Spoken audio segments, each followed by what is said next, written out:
My talk this evening, as I have it, is entitled The Islamization of Europe. And I'd like to start with two quotes. The first is from Niall Ferguson, who's a professor and a well-known English history author. A youthful Muslim society to the south and east of the Mediterranean is poised to colonize a senescent Europe to the north and west. And a second quote. There are signs that Allah will grant Islam victory in Europe without swords, without guns, without conquests. The 50 million of Muslims of Europe will turn it into a Muslim continent within a few decades. Europe is in a predicament, and so is America. Muammar Gaddafi on Al Jazeera television, April 2006. Now, what would an Islamic Europe mean? First thing to understand is this is nothing whatsoever to do with race. This is a question of culture and religion. Many, for instance, in Europe now, the largest growing Christian community is the black community, and there are very significant numbers of white Muslims. So forget anything you thought you were going to hear about a race-related discussion tonight. This is not race, this is culture, this is religion.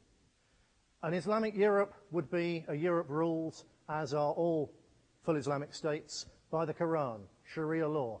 As far as any good Muslim is concerned, the only law that you need is contained within the Quran, which, unlike the Christian Bible, is literally the word of God as dictated.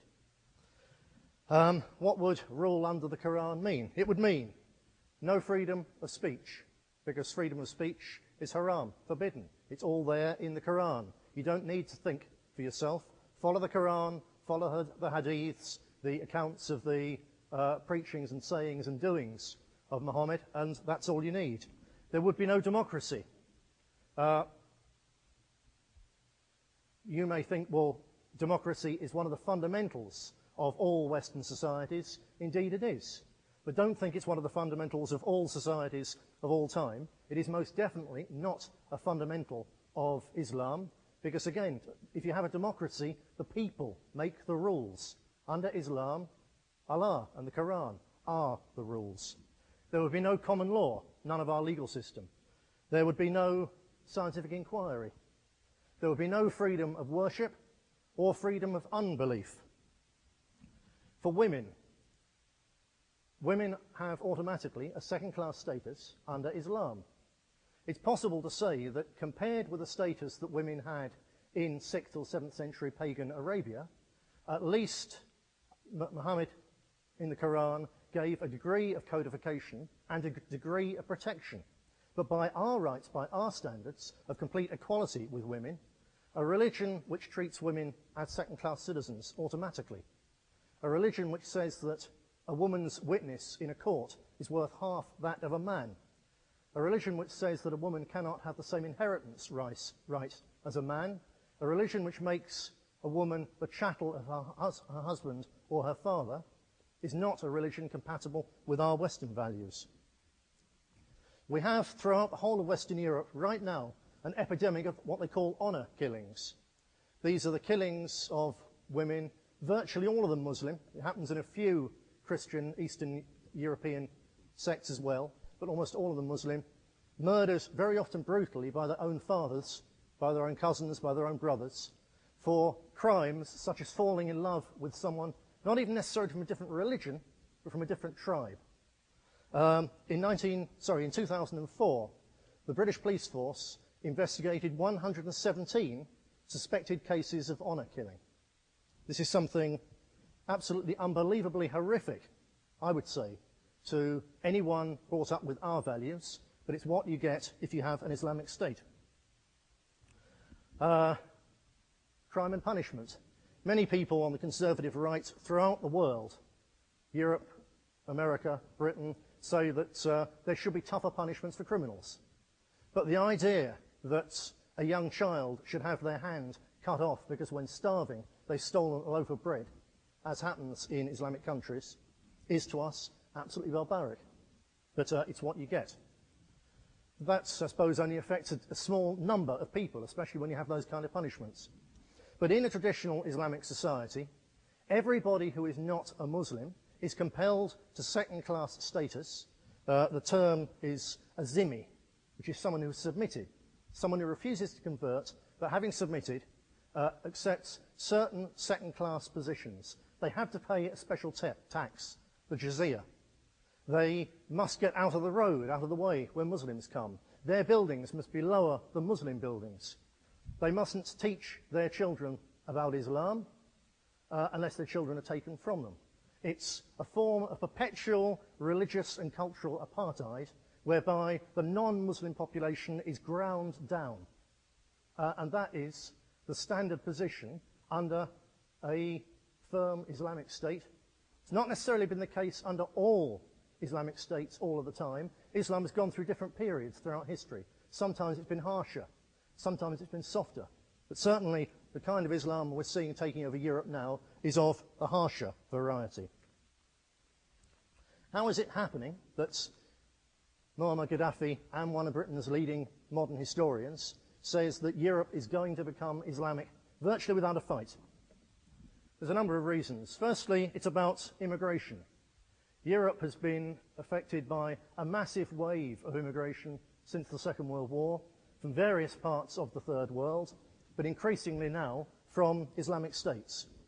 Now, to any other people, almost throughout history, immigration is a matter of the draw of a better life for yourself and your children.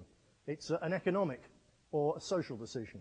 Immigration under Islam has a semi-religious significance because Muhammad and his followers emigrated from Mecca to Medina as part of the struggle to create and to spread Islam. And the early emigrants, al-Muhajirun, are actually commemorated in the Quran, that people who emigrate in order to spread the cause of Islam and Allah are particularly blessed. So this religion has right at its heart a divinely ordained push to emigrate to other people's countries in order to convert them to Islam. So this has an effect. There's proposals now from the European Union that a further 20 million immigrants are needed in Europe over the next few years, despite the fact that, for instance, Britain has 8 million economically inactive adults. But nevertheless, because mass immigration equals cheap labour, equals very big profits for capitalists, because of that, the peak powers that be in Europe are constantly pushing for more immigration. They're now saying Europe needs 20 million quickly, and the majority, the vast majority of those will come from Islamic countries. On top of that, there's a hugely differential birth rate. In Britain, for instance, they will tell someone, the government will say, oh, the birth rate in Britain is approximately 1.8 children per woman of childbearing age, which is true, but that, of course, is an average. When you look behind the average, you find that the average birth rate for an indigenous Britain, someone who's English or Scots or Irish or Welsh, from those communities, our birth rate is approximately 1.2. The birth rate, say, of the Bangladeshi or the Pakistani community is approximately 5 children per woman of childbearing age. Our women, on average, don't start having children until they're basically 30, whereas the women from these Muslim communities start having children when they're about 18. So the generations are quicker, and on top of that, they have far more children. And when you compound that up over several generations, it has a huge, huge effect. There's also a factor of very aggressive conversions. In France, at this very minute, France, one of the centres of traditional European civilization, 70% of all prisoners in French prisons are Muslims. Many of those are people from an Islamic background who aren't particularly Islamic when they go to prison, but once they're in there, they're targeted by imams.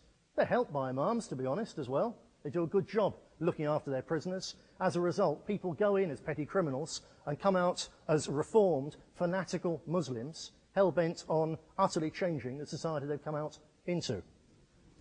And on top of that, finally, there's also increasingly an impact on what is called by the liberals even white flight, which means people of our ethnicity looking around at the place where they now live, seeing it changing, finding their children, particularly in, it's not a racial thing, it doesn't happen, for instance, in Sikh